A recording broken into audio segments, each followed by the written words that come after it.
Hey y'all. Oh, there you are. Hey y'all. Welcome to another episode of A Wife Life. I called myself taking a moment and actually doing makeup and stuff so I could stun on you guys so that it would look like, this is my regular life. I woke up like this, just moseying around the house, looking fine. But, what's the point? You guys have already seen me at my lowest lows. Maybe not my lowest lows, but yeah. It's pretty low.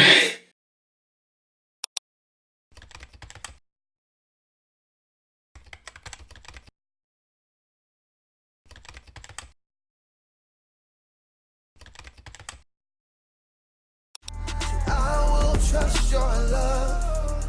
I will trust your words. I will trust your wisdom.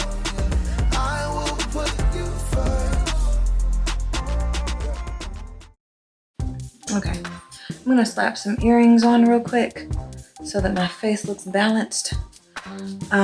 Sorry guys, I was gonna make up the bed, but the bed's not made and I was not about to make my bed just to record this video because I'm trying not to be fake with y'all, okay? And I want you to appreciate the fact that I'm trying to be real with you guys. So I wanted to make this video because I was checked real quick when I got to observe some real single parents. And for us to say that we feel like single moms is almost like insulting to the real single parents because we will never know. Let me just say me. I will never know what it's like because even though I may be the one that changes most of the diapers and is there for the emotional, moral support, maybe I'm in charge of pretty much their whole adolescent education, and I make the meals. Let's just talk about it, okay?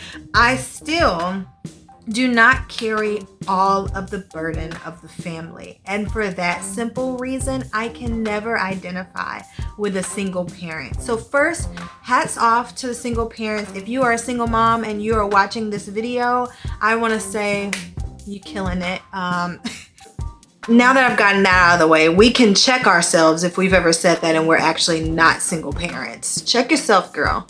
It ain't like that. But even though we may not feel like single moms, sometimes I feel like an independent parent. I think that's fair to say, where it's kind of like tag teaming all the time. Whatever I do, I have to do by myself. And then when he's there, even when he gives me a break, he still never does everything that I do. So it always feels like for me to step away and get a break means that there are things that aren't gonna get done. And it's just gonna be waiting for me. It's like going on vacation from work and then you come back and all the emails are piled up and all the work is piled up. And then you're more stressed after vacation than you were at the beginning before vacation because now you got double the work. That's how it feels for me sometimes. And I've gotten better at telling my husband exactly what I need him to do when he's taking over for me. And then also letting go of the things that aren't that big of a deal. Like if my husband is watching the girls, no, he's probably not gonna wash the dishes, do 2 loads of laundry, and organize a closet. It's probably not gonna get done. But what's necessary to get done is gonna get done. It's kind of like, you see those paintings back there? I'm not gonna tell you which one is my husband's and which one is mine. Just know that my husband paints in broad strokes and I do the details, okay? And I think that can be fair for most married couples or men and women in general, that we would look for the details, and that has been my hang up. And I've gotten better. I've gotten so much better with it. That I can just release some stuff and be like, girl, it's not that big of a deal. Look, just make sure he has clean underwear, girl. And then if he can't wear the shirt he really wanted to wear, then it is what it is. At least he got a shirt to wear. Charge it to the game. Cha-ching. No matter what, I'm not a single parent, but I do feel like I do a lot of things independently.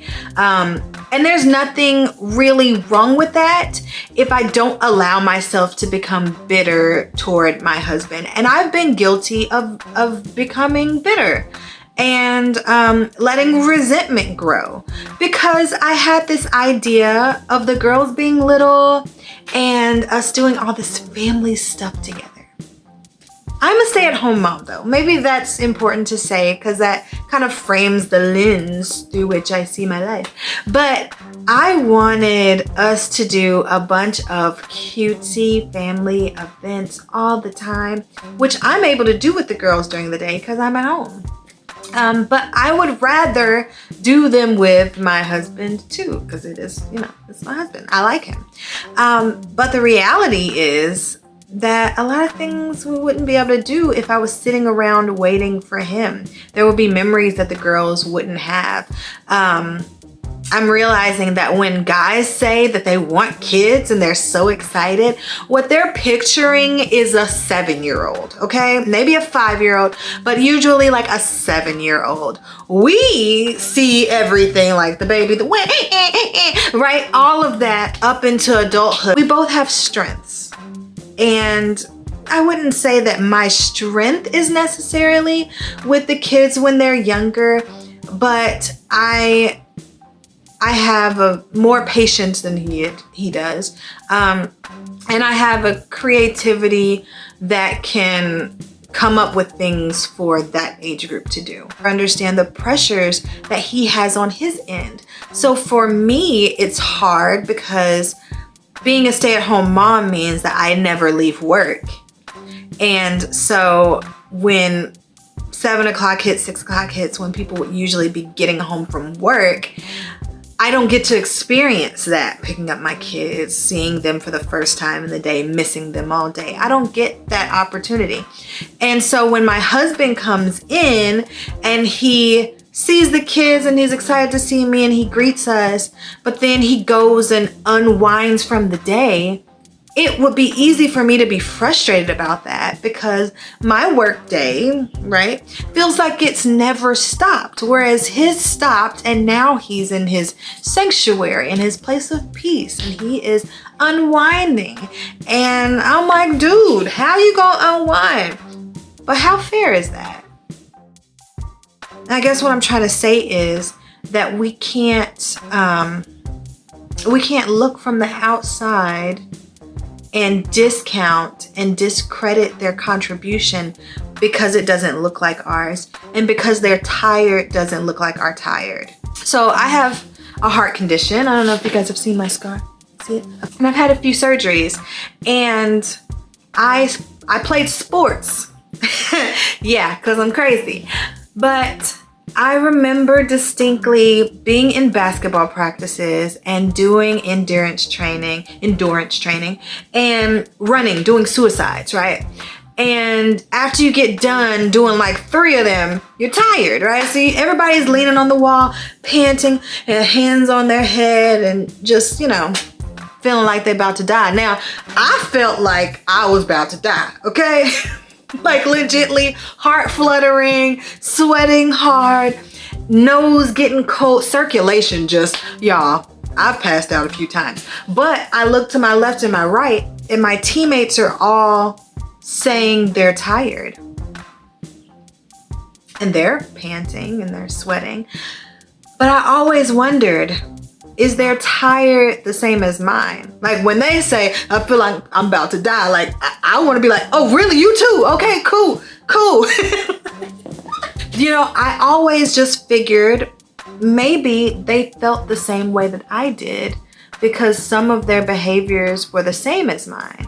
So it made me more comfortable and made me willing to push myself more because I felt like everybody was exerting the same energy and everybody felt the same type of fatigue.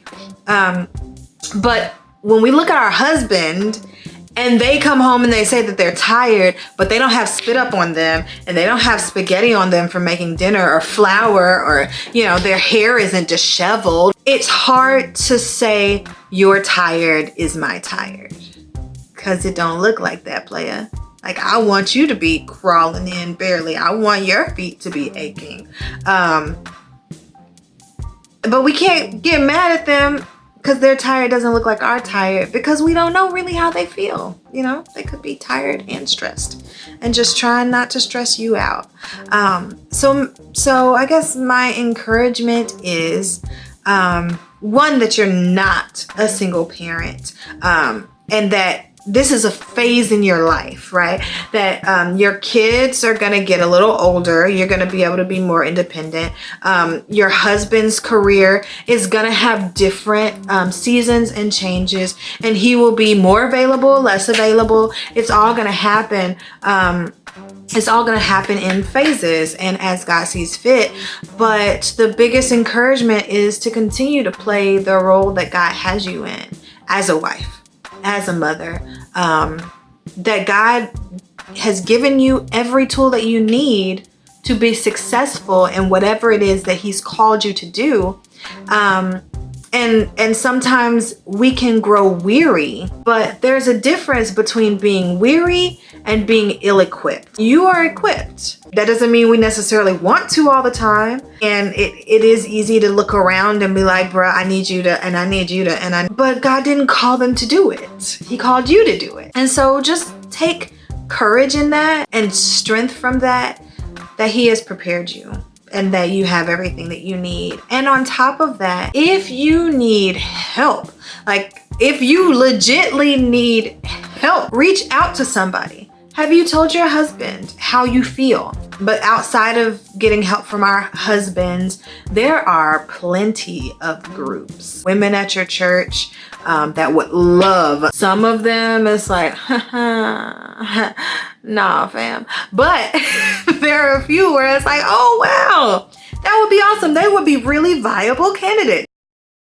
So I went outside to interrupt the video that you're watching because there are some women who are legitly feeling alone in their marriage. And maybe you are actually alone in this. Maybe you feel like your husband is not playing the role that he's supposed to be playing, that you need him to play, and that God has called him to play.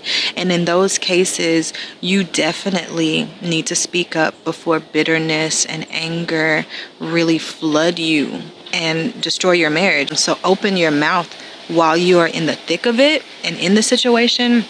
And it can spare us from so much heartache. Check your heart before you talk to your spouse about any frustrations. But really in this case, because we have to evaluate how we're doing as mothers and as wives. The Bible tells us, right, to make sure that you get that big old beam out of your eye before you try checking everybody else and trying to get the mite out of theirs. And then when you come from a place of love that says, like, I want you to be the best husband and the best father that you can possibly be. I want you to have a great relationship with your kids, and this is how you can do it. Then that changes the way that you even open your mouth and speak to your husband. You won't come with attitude because it'll all be love. And we pray, okay, that they receive it in that way. Also considering, if you're like me, that your husband is trying to be something that he didn't see up close. Jonathan didn't see the type of father that he really, really wants to be. He didn't have that in his home. And so since I came from a background of both parents, and I think I had a pretty great father, albeit there were shortcomings, but I can better guide him and say, hey, you know, this might cause them to be a little bitter towards you, or hey, they need to see this, or hey, I need to see this or that. But yeah, in love, man. Man, what am I? Who do I think I'm talking to? But stay grounded and rooted and thankful to God that you have a husband that understands his responsibility to take care of his family. I think that's it. Okay. I'm done now. Okay. You're not a single parent. All right. You are an independent mother. Independent. Do